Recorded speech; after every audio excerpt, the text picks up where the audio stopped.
सरस्वती जी और उनकी बहू रश्मि के बीच एक दिन बहस छिड़ जाती है। आखिर किसका काम ज्यादा आसान है, बहू का या सास का?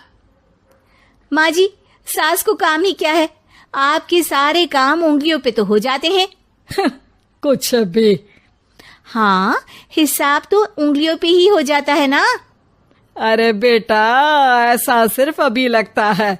जो मुझे करना पड़ता है ना, वो तुझे करना पड़े तो समझ आएगा कि असली काम का पहाड़ कैसा होता है। ठेले बराबर वजन भी नहीं है आपके काम में, और बात पहाड़ों के वजन की कर रही हैं आप। तू ऐसा करती ही क्या है घर में बेटा, ये तो बता मुझे। मैं थोड़ी ना कुछ करती हूँ, सब जादू से हो रहा है इस घर में। अरे एक दिन मेरा काम करोगी तो समझ आएगा। Okay okay, shut up. कल से मैं घर के काम करूंगी और तू मेरी जगह हर चीज का हिसाब रखना, ठीक है? ठीक है, ये भी कर लेते हैं। ये सास बहू की डील के बारे में रश्मि के पति अमन को नहीं पता था और ना ही अमन के पिताजी सुरेश जी को। पर गेहूं के साथ साथ जैसे घुन भी पिस जाता है, ये दोनों भी पिसने वाले थे। सुबह अमन उठकर रेडी होता है ऑफिस जाने के लिए, तो पता है उसके कपड़े नहीं निकले हुए हैं। अरे रश्मि, तुमने मेरे कपड़े नहीं निकाले? अपनी माँ से पूछो ना, उन्हीं का काम है ये। अमन अपनी माँ के पास जाता है। अब मेरे कपड़े आज आप देने वाले हो क्या माँ? हाँ, देना तो मुझे ही चाहिए, पर तेरी बहू ने कपड़े धोने ही नहीं डाले, तो कोई भी धुला हुआ कपड़ा नहीं है बेटा। हैं? ऐसा क्यों? कपड़े तो धोने आप ही देते हो ना माँ? अरे बहू ने तुझे बताया नहीं, अब हम अदल बदल गए हैं। मैं अब बहू और तेरी बीवी सास। अमन परेशान हो गया। वो बिना इस्त्री के कपड़े पहनकर ऑफिस चला गया। सरस्वती जी अपने घुटने के दर्द के कारण झुककर घर साफ नहीं कर पा रही थी और ना ही खाना बनाना याद रख पाई। उधर रश्मि पहले ही दिन घर की चाबी घुमा चुकी थी और 300 रुपए का हिसाब अलग नहीं मिल रहा था। पर दोनों का ही घमंड कैलाश पर्वत से भी बड़ा था और दोनों ही खेमे एक दूसरे की बात मानने को बिल्कुल तैयार नहीं थे। शाम को जब सुरेश जी और अमन खाना खाने बैठते हैं तो सरस्वती जी उनके सामने गाजर और पपीते लाकर रख देती हैं।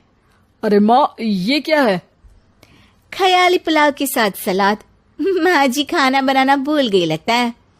अरे एक एक चमन्नी का हिसाब है मेरे पास, खाना बनाना कैसे भूल जाऊंगी? ये तो मैंने पढ़ा था कि फल फ्रूट खाने से सेहत अच्छी रहती है, इसीलिए ये ले, एक फल खा ले। रात को सुरेश जी और अमन अपनी मीटिंग बिठाते हैं अकेले में। बाबूजी, इनकी लड़ाई के कारण ना हमें ठीक से खाना मिल रहा है, उल्टा घर के सारे काम रुक गए हैं। हाँ बेटा, 2 भैंसों की लड़ाई में बेचारे खेत के पौधों का भी नुकसान हो रहा है। पर पापा, क्या बताऊं आपको, मैंने माँ को इस महीने की 2 तारीख को बिजली के बिल के पैसे दिए थे। आज बिल भरने के लिए मांगने गया तो पता चला कि रश्मि उन पैसों से गैस सिलेंडर ले आई। अच्छा, तो सिलेंडर के पैसों का क्या हुआ?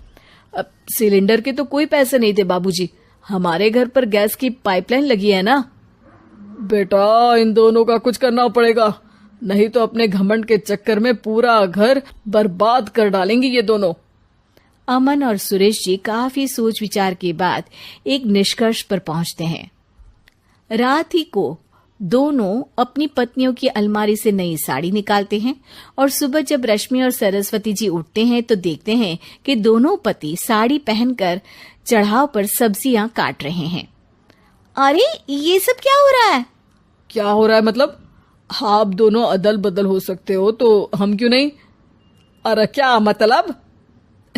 नहीं नहीं, मेरी भी बचपन से किसी की बहू बनने की इच्छा थी, तो आज से सरस्वती तुम बड़ी बहू, मैं मिडल बहू और अमन छोटी बहू। अरे लेकिन सब घर पर बैठ जाएंगे तो कमाएगा कौन? ये घर कैसे चलेगा? अब वो तो भैया या बाकी लोग जाने, अब हमने भी अदल बदल कर ही लिया है तो कुछ नहीं हो सकता। रश्मि और सरस्वती जी को समझ में आ जाता है कि उन दोनों की आपस की डील के वजह से इन दोनों को बहुत तकलीफ हो रही है और उनके ईगो ने दूसरों को कितनी यातनाएं दी है। अब असल में माँ जी आप सही थी, सास बनना बहुत मुश्किल है। अरे हाँ बेटा, और तू भी, मुझसे तो नहीं हो पाया सब घर के काम, वापस बदल ले क्या? हाँ हाँ बिल्कुल माँ जी, और अब आप दोनों भी बदल लीजिए, कोई आ गया तो आप दोनों को देखकर क्या सोचेगा। अच्छा है, आप दोनों के समझ में ये बात तो आई, मैं फटाक से कपड़े बदल लेता हूँ। अरे रुक जा बेटा, एक फोटो ले लेती हूँ तेरी, मेरी बेटी होती तो तेरे जैसी ही दिखती साड़ी में। और मेरा फोटो नहीं लोगी?